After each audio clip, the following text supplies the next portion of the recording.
Hi, everybody. Thank you so much for coming to this webinar today. I'm really pleased to see how many people have turned up or registered in advance for this. And it's really exciting because if we can put on an event like this, we'd love to do more of these in the future and showcase some of the wonderful authors from the Asia Pacific region. So thank you so much for coming. Before we begin, I wish to acknowledge the traditional owners of the land on which myself and many of our panellists are situated. I acknowledge the Wurundjeri Woiwurrung and Boonwurrung peoples of the Kulin Nation, and on whose land I am located, and we pay our respect to their elders past, present and emerging, and to any First Nations people watching today, whether you're in Australia or around the world. I'd also really like to thank Continuum Conventions and the Australia 2025 Bid for WorldCon for sponsoring this event today. Really appreciate it. So today, the webinar is going to take the structure of, we're going to talk for about 45 minutes, have a panel discussion. I've already got some amazing questions from the audience when you registered, so we'll have a discussion of those as well. And then the last 15 minutes, we'll take some questions from the audience. Please feel free to use the chat function, have a chat about what the panelists are saying. I just ask that you keep it on topic on cyberpunk in the Asia Pacific region and keep it friendly, keep it kind.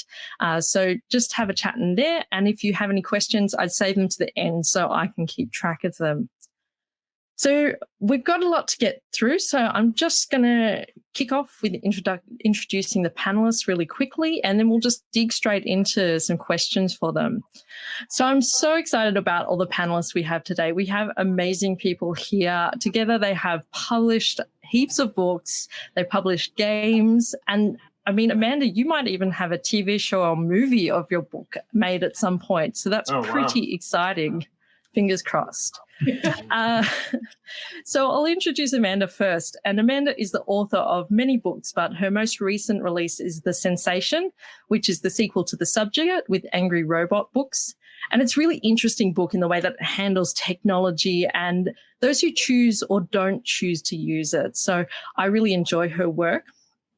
Corey J. White is the author of Repo Virtual and the Void Witch Saga, which is published by Tor.com Publishing.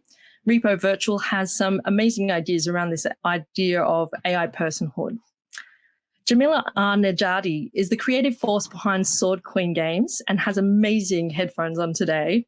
Their cyberpunk game, Balikbayan Returning Home, was nominated for the IGDN Indie Groundbreaker Award for Best Setting, and they're also the co-host of the Gauntlet podcast, so welcome. T.R. Napa, or Tim for short, has been published in numerous pro magazines, won the Aurealis Award, but most importantly, he is a doctor of cyberpunk. How cool is that? And he's lived and worked extensively in Vietnam in international aid and development. Yudhanjaya Vijayaratna is the author of The Salvage Crew, Number Case, The Inhuman Race, and has been nominated for the Nebula Award. He works in data algorithms and policy, another think tank friend, which I'm excited about, and also runs AI experiments. So he's one busy guy. Welcome. So one thing I wanted to really kick it off with, and I think there's a bit of a conversation going on already in the chat, I was reflecting on what got me into cyberpunk as a genre, and I had to come back to this kind of this classic cyberpunk anime called Bubblegum Crisis Tokyo 2040. And I absolutely was obsessed with this show in the late 90s when I was a teenager way back in the day. And I think that was also when I came to things like Akira. So I came to cyberpunk through a very Japanese anime lens. I'd love to know what got you interested in cyberpunk as a genre. And I'll just go around the panelists. So I'll start with you, Amanda. Okay, so though I read a lot as a younger teenager, my later teenage years and 20s were pretty much, I was a big movie head. So my sort of interests and the start of my interest came from film. And looking back at what might have sparked that, I was quite surprised to see how much Total Recall, the film Total Recall, fits into the cyberpunk genre with the memory uploads and the disparity between, the wealth and access to tech and everything, and the revolutions that kind of take place. So I never, at the time, I didn't know what cyberpunk was, and I certainly, until recently didn't realise that fit in there. So that probably kind of sparked it. But what really, when I guess my consciousness was aware, was the Matrix films, which, when I saw them, I think Keanu Reeves himself best described my reaction to it by, whoa, so that kind of, it's what got me into cyberpunk. And certainly more recently, my interests lie in the subgenres of cyberpunk, being the biopunk and transhumanism. So that's kind of where how I kind of got to today. Corey, I'm sure you have things to add on the Philip K. Dick side. Yeah, well, I mean, I was very into Philip K. Dick as a teenager. I think I first read To Android's Dream of Electric Sheep when I was about 13, and quickly devoured a lot more of his work. So I think similar to Amanda, I saw Blade Runner and then Ghost in the Shell and Akira when I was a teenager, but I don't think I really cottoned on to cyberpunk as a genre until I read William Gibson's Burning Chrome short story collection. And that's when it really kind of the whole thing clarified for me. Because, of course, being a short story collection, you get a lot more kind of views of possible cyberpunk futures instead of just the one that you might get in a film or a novel. So, yeah, that one really opened my eyes to it. Yeah, I think, Tim, I want to ask you next, because I feel after reading your short story collection, I don't think it's an exaggeration to say that you are the living successor to Philip K. Dick. Your short story collection was very much... No, I'll stand by that. I'll put it on your book. Really reads like Philip K. Dick. So I assume he's an influence as well? I'd love to get the movie deals he got. Although, unfortunately, he was dead when they all came in. Yeah, absolutely. And I think the same age as Corey. I think it was 13. I remember reading a short story collection and completely blew me away. I think some might call it in proto-cyberpunk, but I mean, what his stuff, memory uploads, the paranoia about the nature of reality,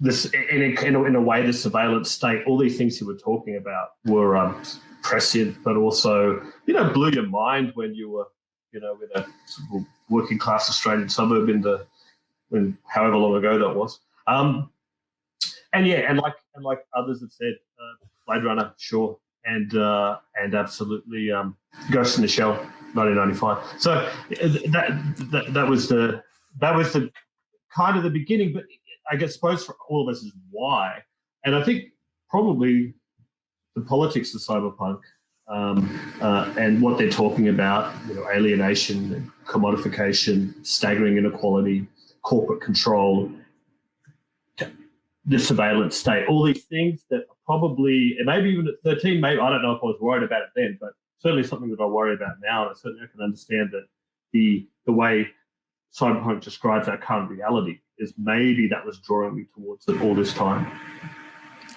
Yura, I see you nodding your head there. Would you like to add what was your influence in getting into cyberpunk? Sure. Is my audio clear? It's lovely. Yeah.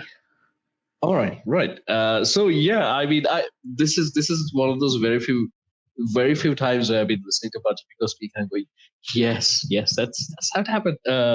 So in my case, interestingly, so I had been reading, because Arthur C. Clarke is such a big thing in Sri Lanka. I've been reading. Oh, I'm sorry. I think we just lost really you. Know how. Oh, you just broke up after Arthur C. Clarke. Right. Is this better? I think if I just keep my video off. Yep, keep the video off for the time being. Yeah. So I'd gone from Clarke to Lem, and I don't know how, but from there I somehow ended up reading Philip K. Dick. Because that was what was in the library, and these two were just next to each other, and there seemed to be some sort of connection in the way they tackled these really large ideas, and I was fascinated by it. It wasn't big dumb objects, but they were really tackling questions of the mind. So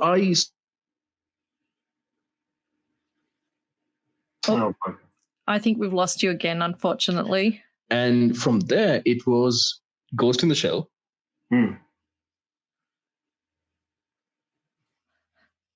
Unfortunately, I know that Utah's had a lot of technical issues today getting online, so we might get him in and out a little bit today. That's just unfortunate, but the nature of the Zoom/webinar experience. But if he comes back online, we'll get him to have a chat as well. Jamila, I'd love to turn to you and just ask about your influences and kind of what got you interested in cyberpunk.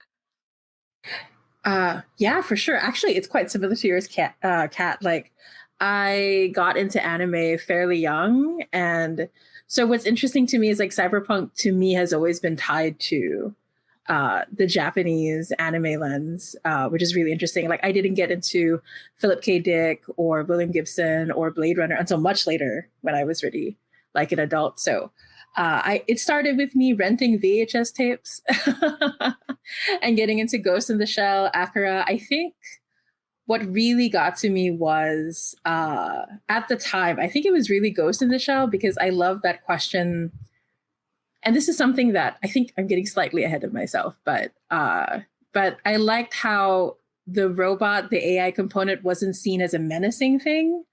And changing your body wasn't seen as something where you're losing more of your humanity. It was just something that helped you, that could help you express yourself. And so, which is why I got confused when I finally got into cyberpunk from the West, where it was very afraid of the technology, very afraid of like the AI and robot stuff. So compared to a lot of anime where a lot of robots are there to support the human race. So, but yeah, I think that definitely influenced me in my view of cyberpunk.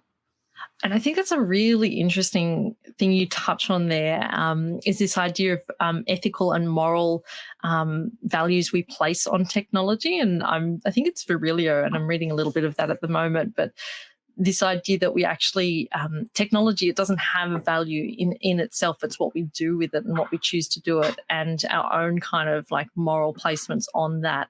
And I think that's something that comes up a lot in cyberpunk. I want to turn to you, Tim, because I know I think you're probably the cyberpunk expert here as the doctor of cyberpunk. But I wanted to ask you first. So cyberpunk is traditionally associated with the US, and I wanted to know historically kind of why is that, when the genre is very significantly influenced and does appropriate Asian science fiction? Yeah, so if we look at the twin foundational events of cyberpunk, which is Neuromancer in 84 and Blade Runner in 82, they did borrow heavily aesthetically. But if you look a bit deeper, if you look at, say, William Gibson, he had never been to Japan, and he at the time didn't know much about it. He just thought it was cool, you know. And I guess it is, but he was using that aesthetic, and because people were trying to imagine the future in the 80s, and the future was Japanese, because at that particular historical moment, there was even a fear of a Japanese future, I think, because at the time American economy was struggling, and people were saying, well, the future is going to look like Japan, and there was some genuine interest in that, but there was a lot of fear associated with it as well. And I think of some of the cyberpunk of that era does have fear of these giant Japanese corporations, you know, and that culture is to some extent fetishized and maybe not very well understood in the West. Now, but the answer to the question, I think, is why do we always discuss the US version? I think it's pretty straightforward. I think it's hegemony. I think that America may be in geopolitical decline, but I think culturally it's never been more ascendant. I know that I'm interested in what it's like in the Philippines and in Sri Lanka, but in Australia, if you talk to Australian writers and non-writers, and you're talking about their cultural consumption of film and literature, it's almost always American. And it's really hard to switch that conversation, and you have to make a really conscious effort to switch the conversation to get outside America. And the thing about hegemony is not to criticize our American friends, but hegemony is the air that we breathe. You know, we don't even notice it. It colonizes our imaginations. I'll just give you one example. I don't want to give it too long an answer, but I was studying Vietnamese literature in the PhD. And when you're trying to study that, you have to wade through pages of Americans talking about Vietnam and the Vietnam War.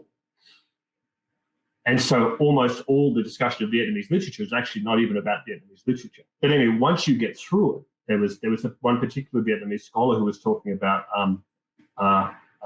how he was a young boy during the Vietnam War. And in Vietnam, they call it the American War. He was talking about the American War, and he was saying at one point that he realized as an adult that his memories of the war were partly drawn from Hollywood film. So some of them, his memories, he realized he was actually thinking of a film interpretation by Hollywood of his country's history. So that's hegemony. So why do we always revert to that as that default? Because it's kind of the air that we breathe. And this is why this is so good, Kat, that you did this webinar so we could talk about some of the things that are happening. Oh, thanks, Tim. I think, it's funny because I think I was quite lucky at high school. I studied a lot of translated literature, and that just never left me, that kind of obsession. So I'm really glad that you can be here today. Did anyone else have anything to add to that kind of US-centric view of cyberpunk before we move on to the next question? No, I think Tim nailed it on the head. Tim nailed it. I think Sherry's... Yeah. I just want to agree that also in the Philippines, it's very much that, like, we have a very American-centric view. The hegemony is very strongly felt here, to the point where the same prejudices and the same perspectives are like also here. So, for example, I just want to briefly say, when I've run my game Balikbayan, which is Filipino-centric, when I have too many Filipino characters, people will point it out. Right. They'll be like, doesn't it make more sense to have American characters in the game? And I think I just want to state that is an example of how deeply entrenched we are with the idea that cyberpunk is an American story when it isn't. Yeah, that's a really awesome point there you make. And I want to talk to you, actually, turn to you about your game, Balikbayan Returning Home. And essentially, it's a relational-based game which combines cyberpunk and Filipino folklore. And it's also tied to this Asian Creators Game Jam, which I'll post the link to in the chat. It's got some really great resources on this particular topic. And it seeks to reclaim the genre from a fetishized Western approach to cyberpunk. And I'd love to hear more about the genesis for this particular game and why it was important to you to design a Filipino cyberpunk game. Yeah, and I think the main thing is, first, it came from my love for another TTRPG, which is Shadowrun. So it introduces like cyberpunk, but it melts it with fantasy. It's basically like, some people will say like it's Tolkien meets William Gibson or something similar. I don't completely agree, but that's a good shortcut for it.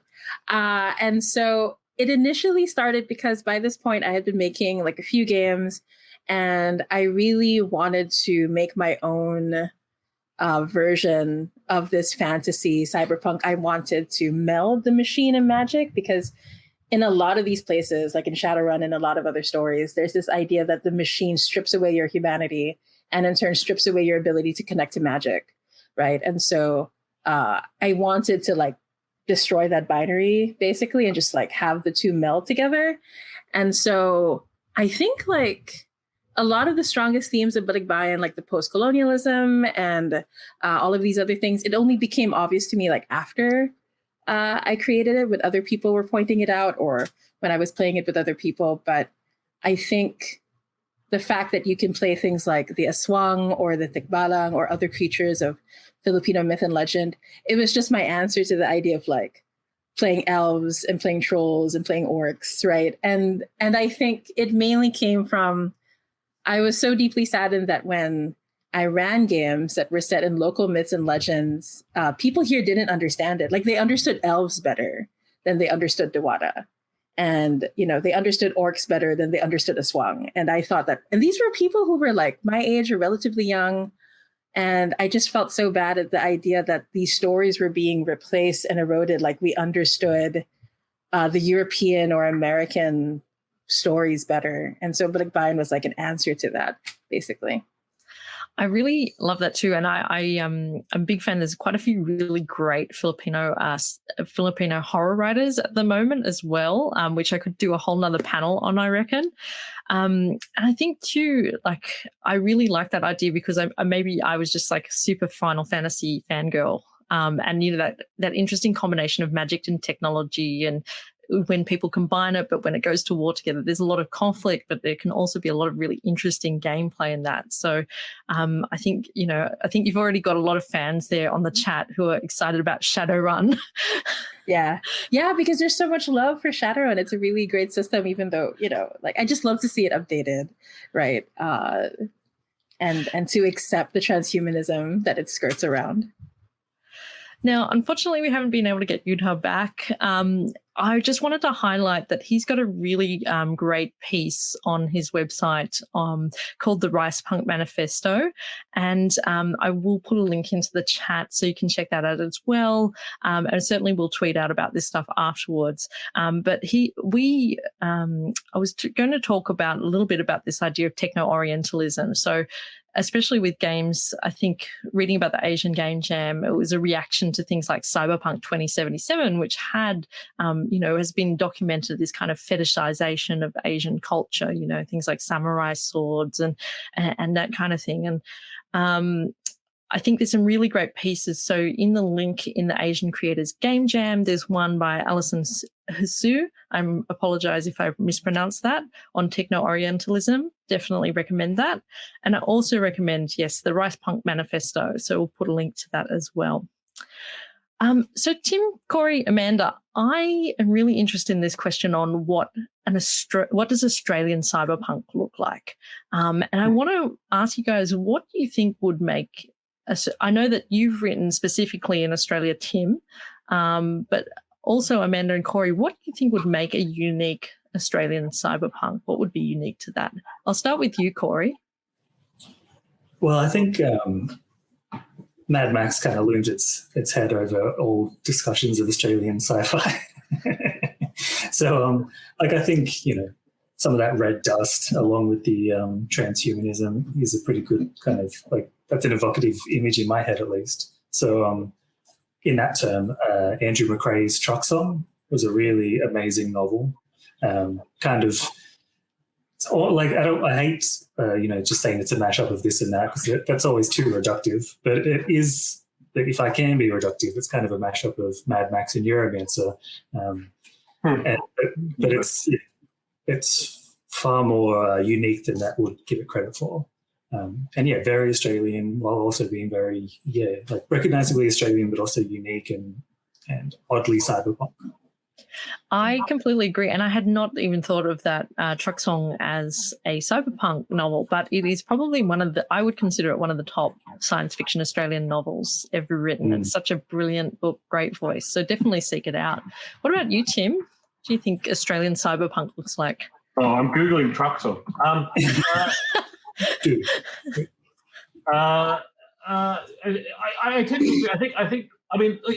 kind. Well, we should emphasize there's not a lot of us, but I think if you look at not just cyberpunk, but you look at the antecedents in noir as well, I think what looms large is the landscape, and it is bleak and inhospitable. This is for the non-Indigenous inhabitants. It's bleak and inhospitable, and it oppresses.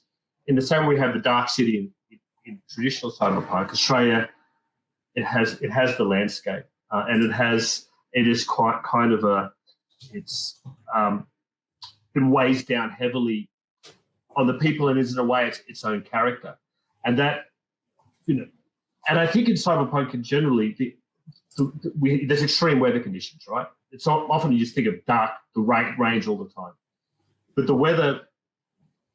The environment without reflects the environment within. So it reflects the desolation of the protagonist in the novel. But I think in Australia, and I think from the Indigenous perspective, if you look at their work, it is tied up in the land as well, but it's associated with the horror of what has happened to the land. And so I do think the landscape, there's been some interesting articles lately by Australian writers about the landscape here compared to, say, Europe, and how it is so, yay! We're so happy you're back. And how it dominates. So I think off the top of my head, I would say I call it sunshine noir in the PhD, but I think it's the landscape would be a key element to that. Sunshine Noir, you heard it here first, folks. That's a new genre right here. I think actually it just triggered a memory that one of the things that did get me into cyberpunk was the amazing film Dark City, and that's by an Australian director, Alex Proyas. So if you haven't seen it, I mean, it's just a masterpiece. Yeah. Oh, there's no sunshine in that at all. Yeah, that's not Sunshine Noir. That's It's the opposite. But it's glorious. Amanda, what about you? What do you think Australian cyberpunk looks like? I think for something to be classed as Australian cyberpunk, it does, as the guys have said, come down to setting and landscape.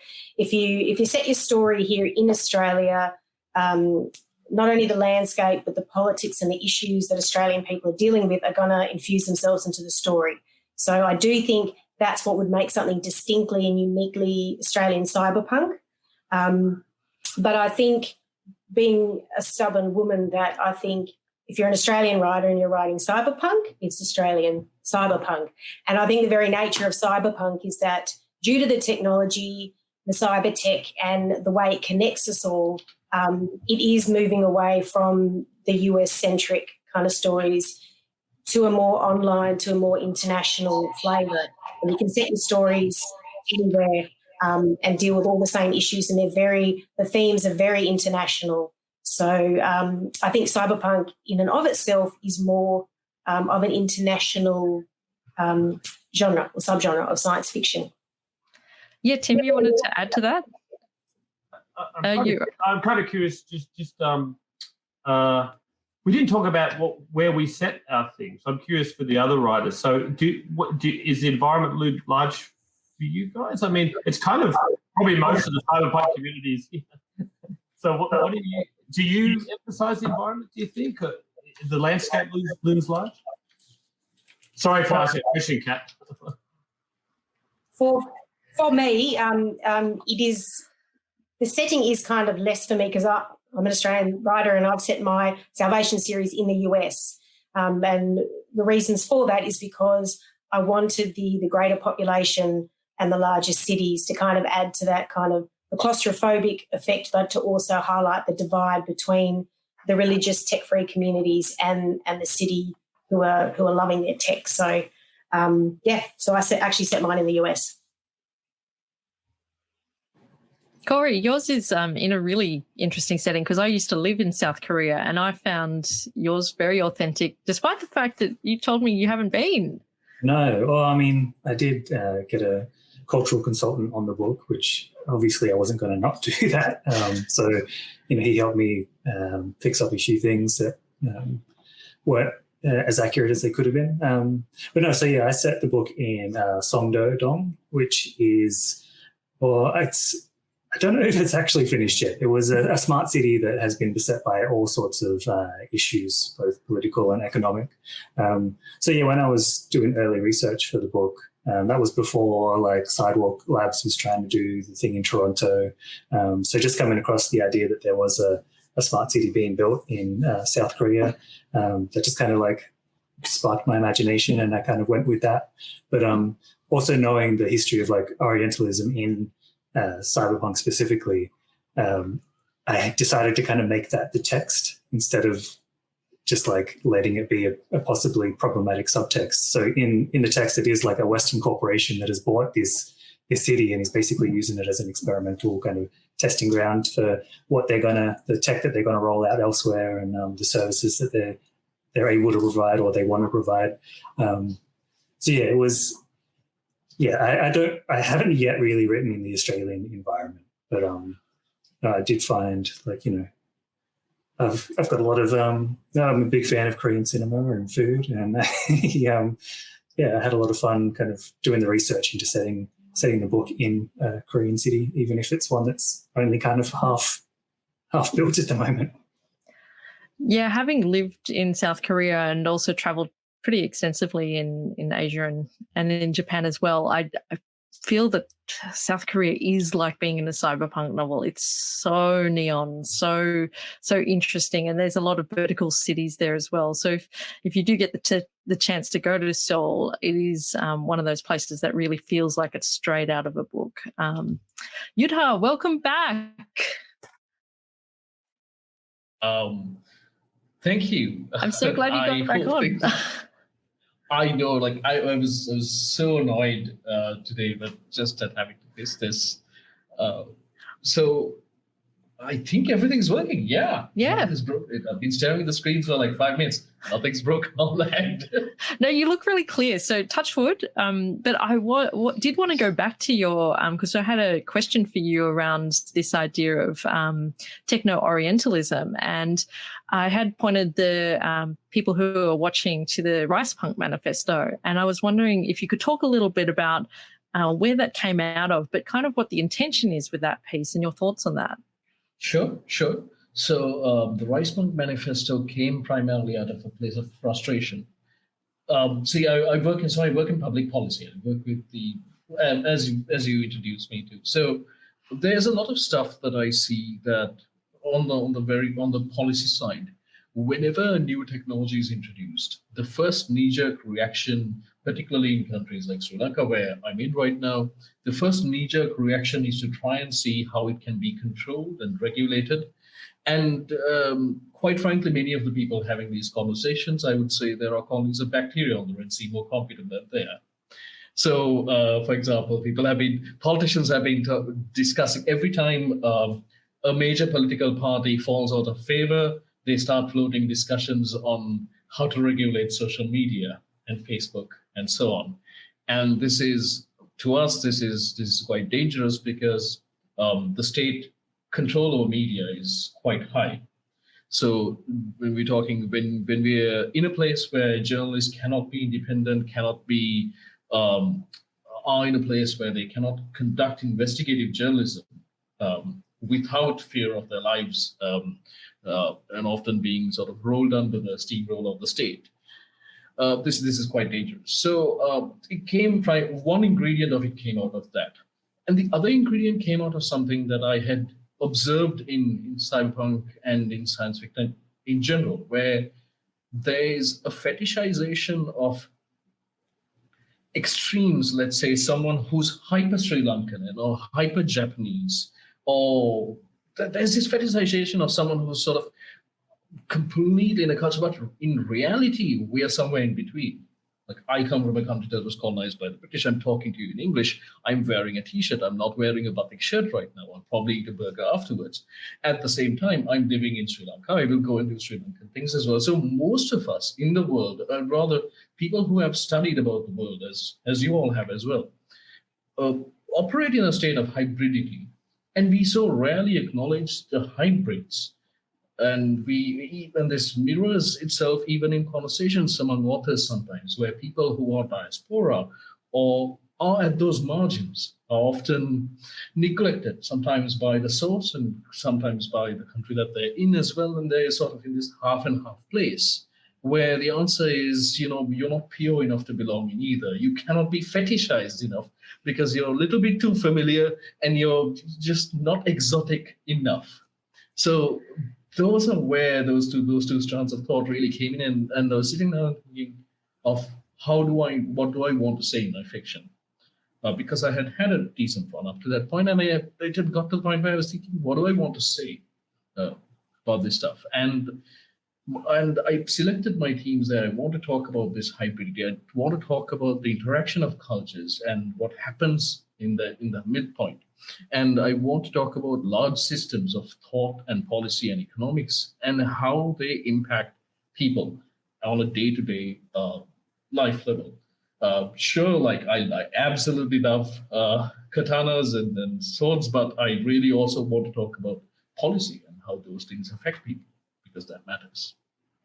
And I think something you touch on there that is actually really core to cyberpunk, like good cyberpunk is about that hybrid space, the body and technology, culture and technology, how we live in the environment. And I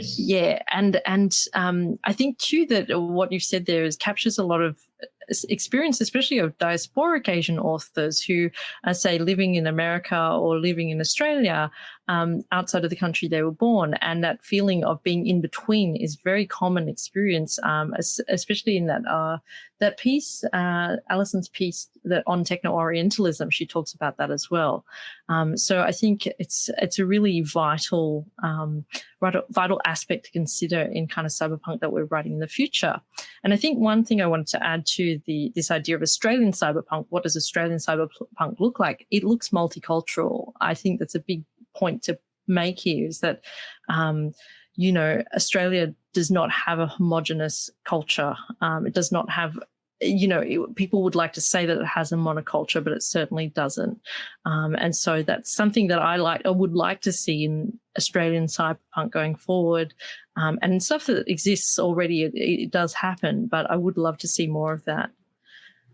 So I want to dig some more into these political aspects of cyberpunk, and I think that's a great segue into this. And I had written a question for this, but Gareth, if you're listening here today, I thought your question was fantastic, and you submitted this great question. So we're going to answer this one. So with the world in the midst of an ecological crisis, and with that crisis inextricably linked to capitalism, is there more hope to be found in the cyber, the advanced tech and scientific progress, or in the punk, the breaking down of social order and drive towards radical change? Now, Corey, I think I'm going to kick you off with that one, if you don't mind me throwing you in the deep end there. No, she's, the kind of stuff I write about regularly in the newsletter. And I also think I know the Gareth who submitted this question. So it sounds like the intelligent kind of question he'd come up with. So I think I know who it is. So I definitely fall on the punk side of this divide. I think like the problem with the discourse around tech solutionism to like climate change is that the people who are advancing tech solutionism as a solution, they have an agenda, and so these governments and the companies and the elite who they just want to be able to continue to act the way that they've been acting for decades or hundreds of years, trusting that eventually this kind of technology is going to come along and it's going to help us solve all these climate problems before things get out of hand. And on the one hand, maybe that will never happen. But then on the other hand, if it does happen, who is going to control that technology? Who will they allow access to it? And then who is going to be able to afford that access? Because we already live in a disgustingly unfair world. And if we allow technological solutions to be unrolled under the capitalist system that we currently live under, those sorts of disparities are only going to get far, far worse.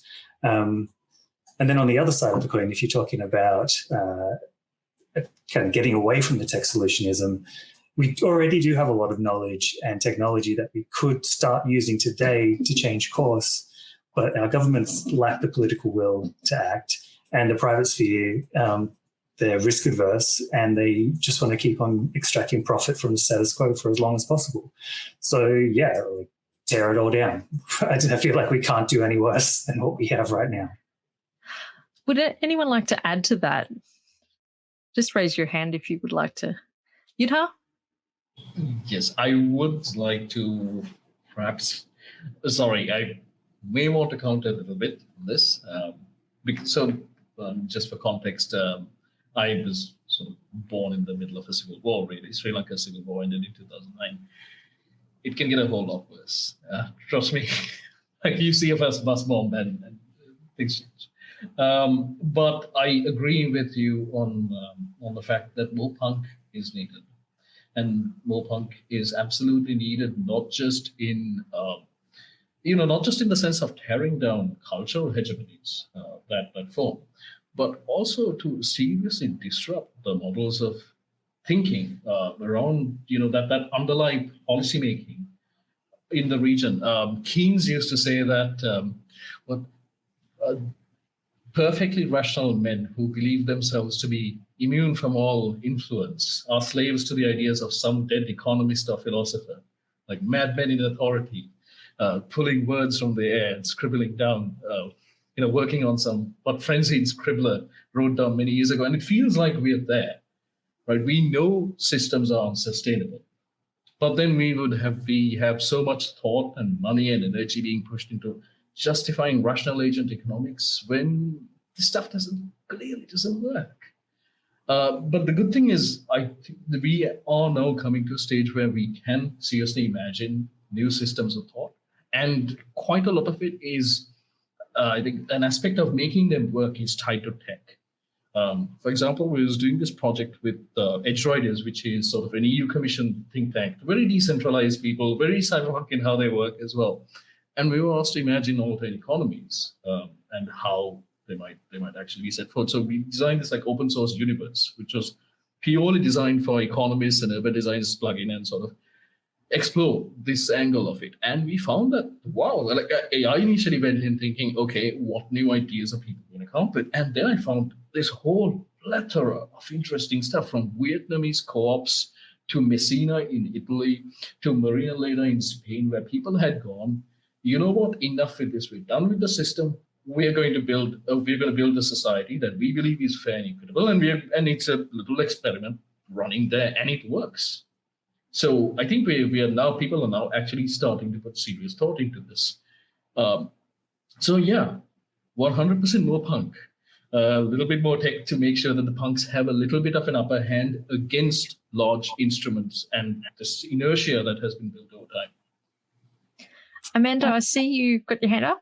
Yeah, I just wanted to add to that I do think, society through the ages has gone through the cycles of upheaval, and I do think we're going through one right now, protests in Hong Kong, through Europe, through the US, on a whole variety of topics, including climate change. And I think as our technological curve just keeps going up and up and up, the tech side is always going to be there, and the punk side is always going to be there, because it's never really left society. And I think it can go in both ways too. There was a story recently about a hacker who hacked into Florida Water Company and tried to dump a whole load of chemicals in there to poison the water. So there's, we have that on the one side, which is it's cyberpunk, but not necessarily for the betterment of man. And then I think on the other side of that, you've got, a lot of more people speaking out about the mining companies and what they're doing to the planet. And it's more and more and more the revolution is shifting online. And another aspect, you could bring up the GameStop incident recently. And that's a little mini revolution, of people standing up against things. I'm not sure if I would consider it cyberpunk technically, but I absolutely love Mr. Robot, and if you haven't watched that already, you should definitely go and watch that. Jamila, you had something to say? Yeah. Oh, I also want to say I agree. Mr. Robot has a lot of strong cyberpunk themes in there. But yeah, I also want to say that in Balikbayan, because unlike a written work or a novel, the trick is to create these cyberpunk structures and themes and then allow the players to explore them, right? And so I play tested the game about more than 24 times at this point. I think it's closer to 36 if I do the math. And the thing that always comes up at least once with every group, in a few groups it comes up in every session, is people argue about the rebellion or the punk part. They don't agree because they're playing characters who are technologically powerful, who have access to a lot of power, but they don't know what to do with it, right? And so I think an important part that cyberpunk has to play as a genre is to help people imagine what this rebellion could look like, what it means, what does it mean to take these aspects of punk, what is it that we want to change and for what, right? So the difficulty is in imagining a better future and what that exactly looks like, and all of us trying to meet somewhere in the middle for it. So I think that's that's why I feel the punk aspect is so important. And I think you tap into that idea that actually there's some hope in cyberpunk, I think. It's not all bad. And I think it is about rebelling for a better world. And also, too, I think it's interesting when people think that, criticize cyberpunk for being too political. And I'm like, well, that's the whole punk aspect of it. I don't think it would be cyberpunk. Yeah, it's the point, yeah. And I actually see some optimism because in cyberpunk, in some of the framings there, the individual has a little bit more power than you would historically get in the kind of social structures that we sometimes live in. There's good things in there. Shit happens and flowers grow on it sometimes. Tim, go for it. Yeah, no, I was nodding a lot when everyone was speaking. I think the question of punk, by the way, is a good one, because I'm writing an article right now, and the question is, what is punk? And that's not super easy to answer that question. But I won't go into that now. But I think I'm pretty skeptical on, is there hope in cyberpunk, in the sense of, in some ways, no. I tend to agree that, we have these wonderful technological advances, and then they're appropriated by the elite, and then they're used to crush the common person, and they can't ever change the system. They can fight back, and sometimes cyberpunk stories is about fighting back and changing things in a small way. But that superstructure of corruption and of power doesn't really change. But in terms of the hope in cyberpunk, and I think it was already mentioned, the hope I see is that cyberpunk is humanist literature, that cyberpunk maybe is angry sometimes, and maybe it is bleak, because it actually cares about the human condition, and it cares that we're being dehumanized by late-stage capitalism, or by advanced technologies, or by these power structures. And because our basic humanity matters. And so it's an angry raised fist against what it's doing to us. And so if there's hope, it's the fact that we retain our humanity despite all these things, despite how crushing the system is. So if I could find hope, I'd find it there, I think. I think one thing that I get out of all these conversations is actually the absolute power that creative work have to influence people on these particular topics and explore these ideas. And it's not, we necessarily that we all have the power to go out and protest, or that we can all do these things.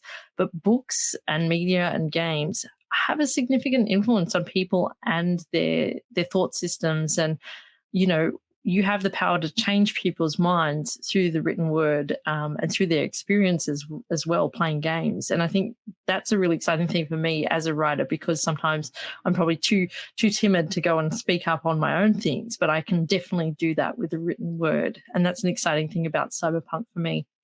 Now, you too timid to hack the planet? I hacked the planet from my little room. So I wanted to open it up to audience questions. We've got a couple of questions there now. While I'm just getting questions from the audience as well, you can put them in the Ask a Question button down the bottom, or just put them in the chat. It's either or. I did have a question that had come from Jeff, and it was specifically for Tim, but I'm going to open it up to the whole panel. Just briefly, Jeff asked, what Vietnamese novel would you recommend for an American interested in both noir and sci-fi?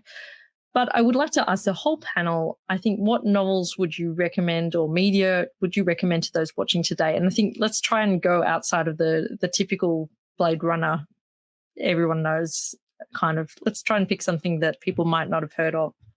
Tim, I'll start with you. It's a tough question, because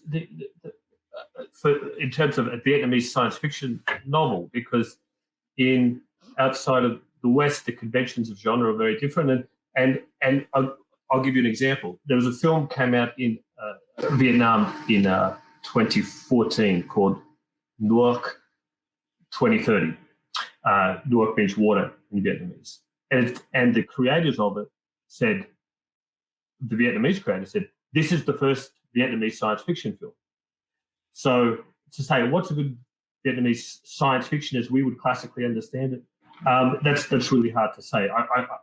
I would recommend Vietnamese literature, some of the classics of Vietnamese literature. And the thing about it, and it's very noirish, I would say as well. But I would recommend, how can I put this? So, sorry, there are some genre conventions that are in Vietnamese literature which we would think are fantastical, or we would think are horror, when associated with ghosts or spirits or hauntings and things like this. So we see some genre conventions, but it's not classically how we would define science fiction, fantasy, horror.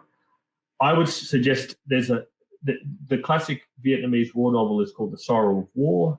It's written by a veteran of the American war in Vietnam, and it is trauma. It is essentially a PTSD novel and a noir novel, and it's utterly devastating. It's one of the finest anti-war novels. It's up there with Slaughterhouse-Five and All Quiet on the Western Front, in my opinion. And there's a Vietnamese American novel which is by Vu Tran, which is specifically noir, called Dragonfish. That's a pretty good noir novel. But I would go to, if you're interested in Vietnamese literature, you go to some of the greats. And one of the greats in translation is The Sorrow of War. So I don't know if that answered his question very well, but I think if I was, who asked the question? What was his name again?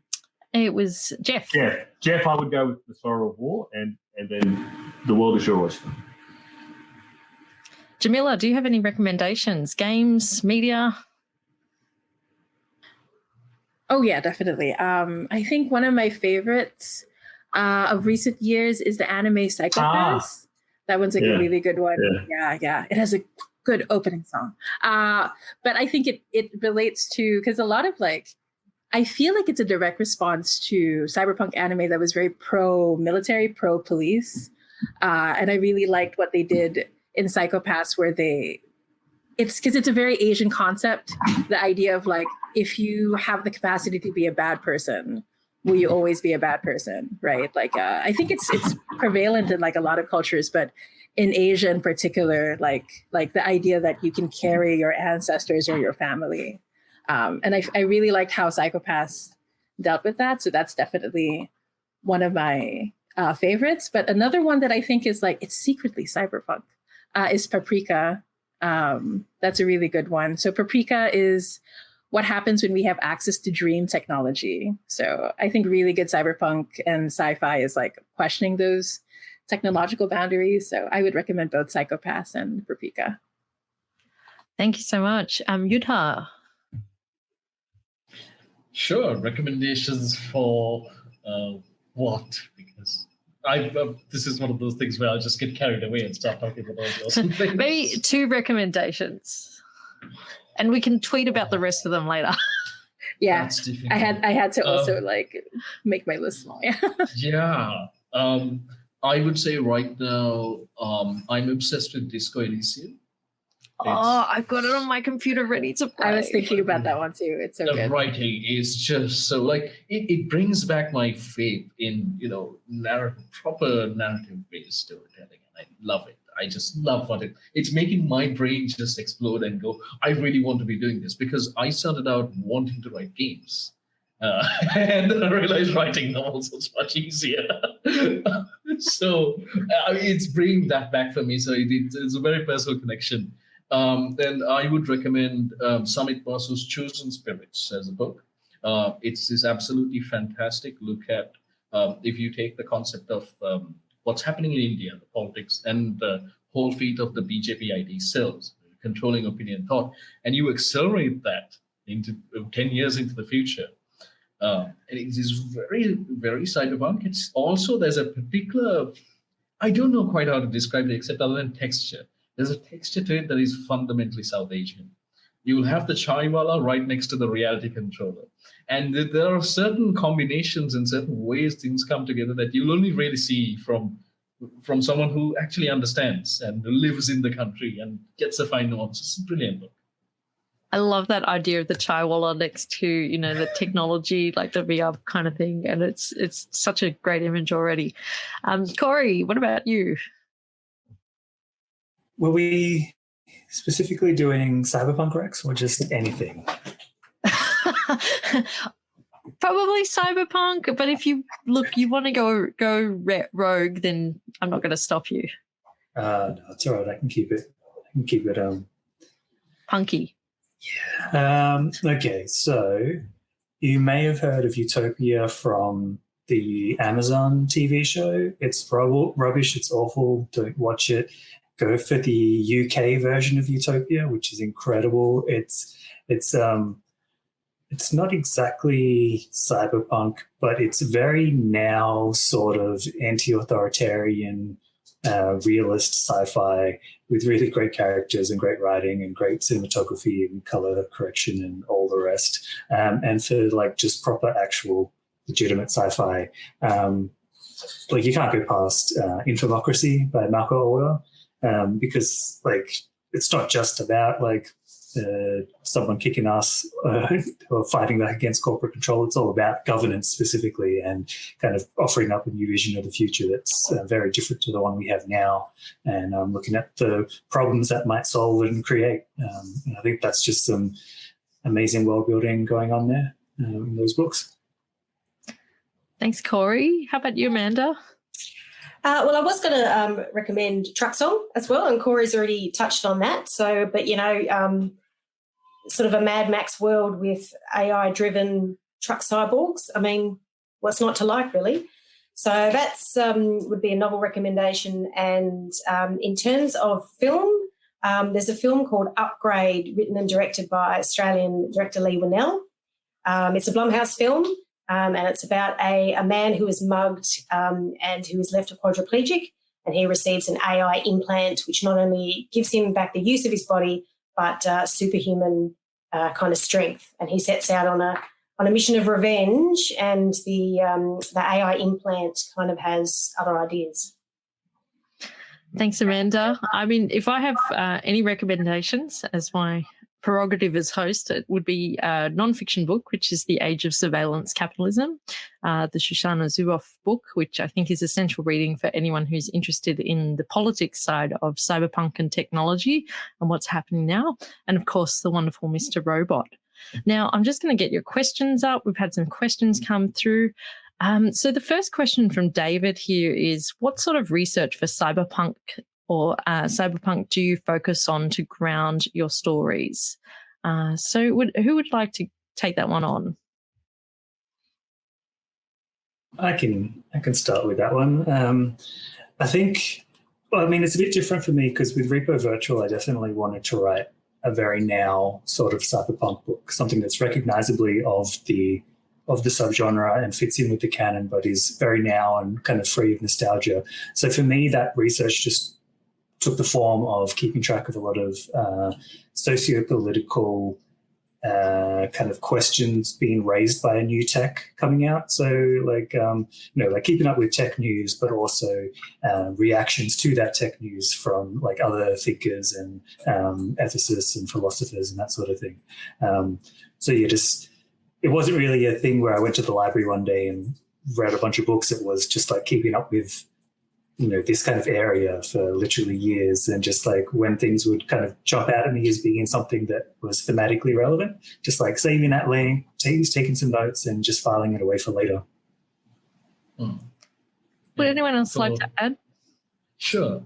For me, I found this interesting because I thought my work was grounded almost purely on policy, but then I realized it actually changes per book. So for Numbercast, which was very Silicon Valley, which was about a bunch of people trying to replace credit score with